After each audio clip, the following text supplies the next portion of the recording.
Good morning, my name's Alan Mayer and I'm a retired parish priest. I'm leading us through 365 Bible studies which introduce us to the different genres of writing there are in the scriptures.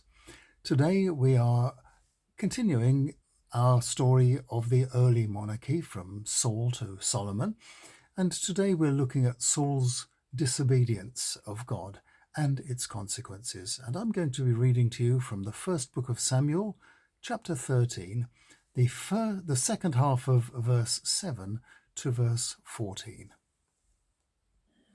Saul was still at Gilgal, and those with him were quaking with fear. He had waited for a week for Samuel to come, as he had been instructed, and was still waiting for him now.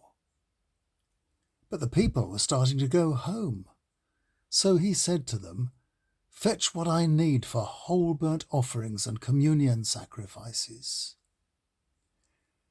Then, just as he was finishing offering up the burnt sacrifice, Samuel came at last, and Saul went to meet him.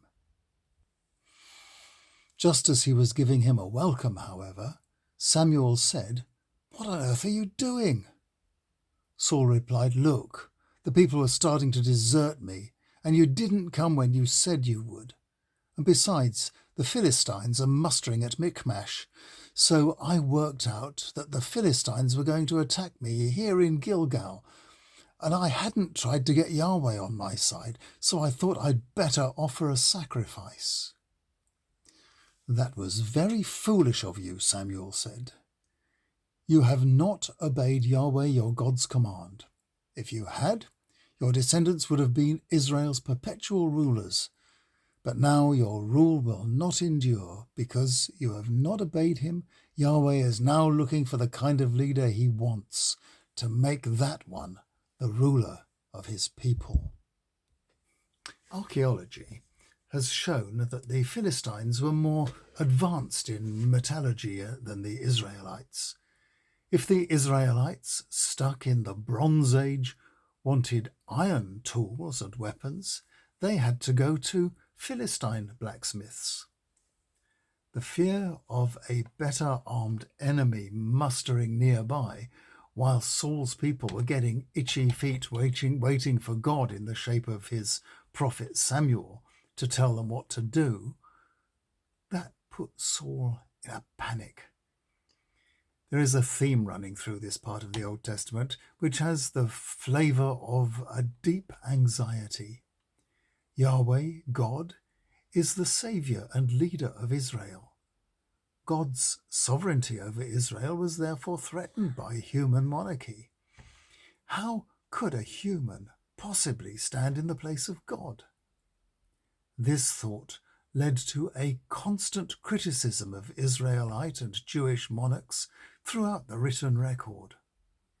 Here it says that God wanted a man after his own heart, as some translations have it. So Saul was rejected by God, or rather by God's spokesman Samuel, and Saul's son Jonathan, though successful in battle, was not to inherit the throne. Saul, being human, naturally wanted to cling on to power, and it took a while for David to take his throne and exert his leadership. The story of how this happened will be told over the next few days. But first, as we have seen today, the text had to state its case.